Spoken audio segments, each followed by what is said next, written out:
So you want to own a rental property.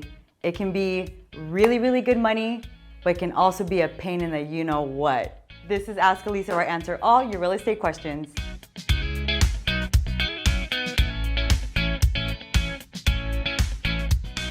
So I am here to share with you my experience on owning rental properties. And I want you to hear from me because it can be the best thing financially for you and your family, but it can also be, very risky. It can also be very stressful.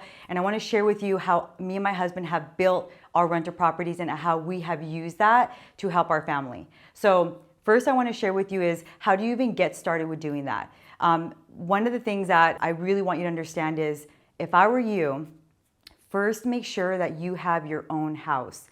Buy your house first. Set your family up, buy your home, and with that first home that you have, that's the home that will get you to get your next rental property, okay? Because equity, remember, you build money in your home and you're able to use that money to buy your first rental. Okay, so now that we have that out of the way, once you buy your first rental property, now what?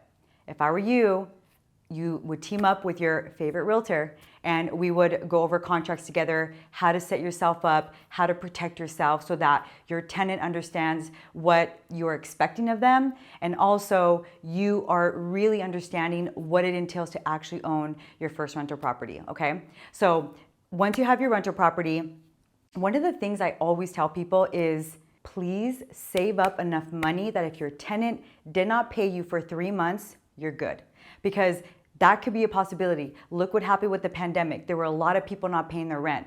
Can you imagine if those landlords were banking on that money? Now what? They're literally are at a loss, right? At the expense of their tenants living in their own home for free. So you don't want that to happen to you. So first things first is save enough money that if your tenant was not going to pay you rent for X amount of time, that you're okay, that you won't lose that property, that they can stay there and you be able to protect yourself, okay?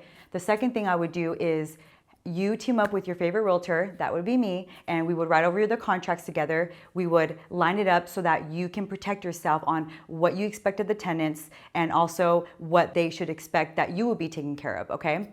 The third thing would be that you also want to make sure that are you even ready to take on that responsibility? Especially if you have rental properties on a very small scale, you don't need a property management. You can do it yourself, but you really have to make sure that you and your realtor are setting up the contract in a way that allows you to feel protected and allows you to put down on paper what you expect of the tenants, okay?